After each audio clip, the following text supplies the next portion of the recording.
I've been knitting knit one, purl one, rib, and we're going to pretend I finished the first 10 rows, which is all the knit one, purl one, rib that I want for the Addie King Loomers and Knits group project. This is our scarf end. So after those rows are complete, I would return to setting up for plain stocking stitch knitting.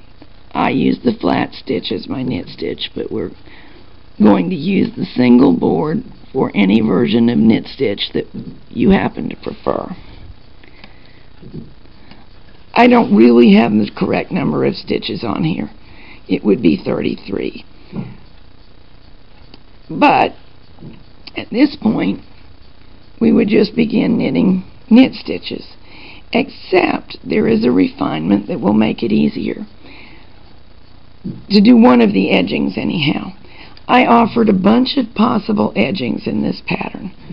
One of them is a tuck rib that stops rolling, and I have some other videos on doing it after the knitting is complete.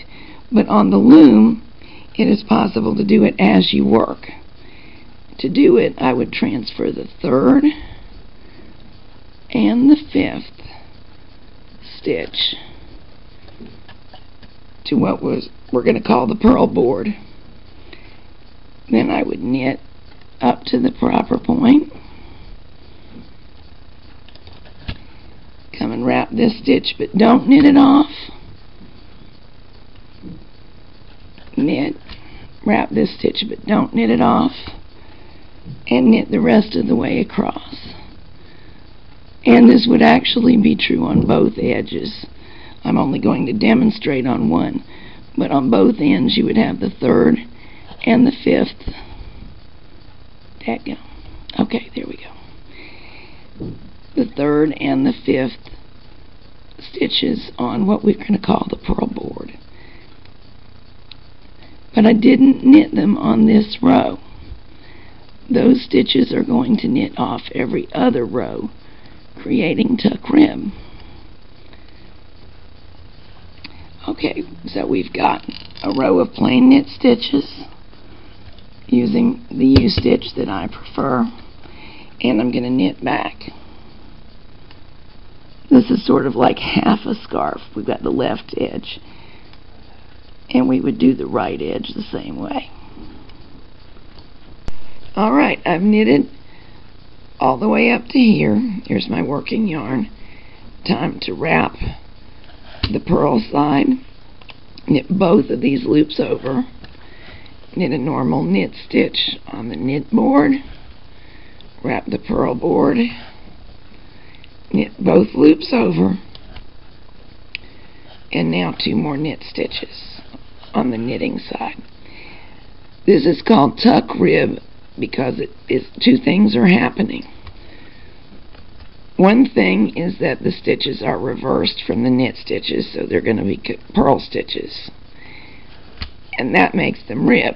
But here's what makes them tuck: the fact that we don't knit them off every row. The fact that a loop is being caught is what makes it tucking. Leave it alone, and we'll knit all the way across. I'm not going to do enough of this for you to get a good look at how it turns out, because you can easily look in one of my other tuck rib videos and see the results. But it makes a very nice edge that does not roll and does not pull in. That's one thing about the tucking. Regular 1x1 ribbing tends to pull fabric inwards. Tucked rib doesn't really do that. So it does not change the width of a fabric to add a tucked rib stitch here and there. And it does not take very many stitches involved in the tuck rib to stop the rolling. So have a look at one of the videos where a larger sample was knitted. Making it on the loom, it will look just about identical to making it any other way. And as you can see, it's very easy to accomplish.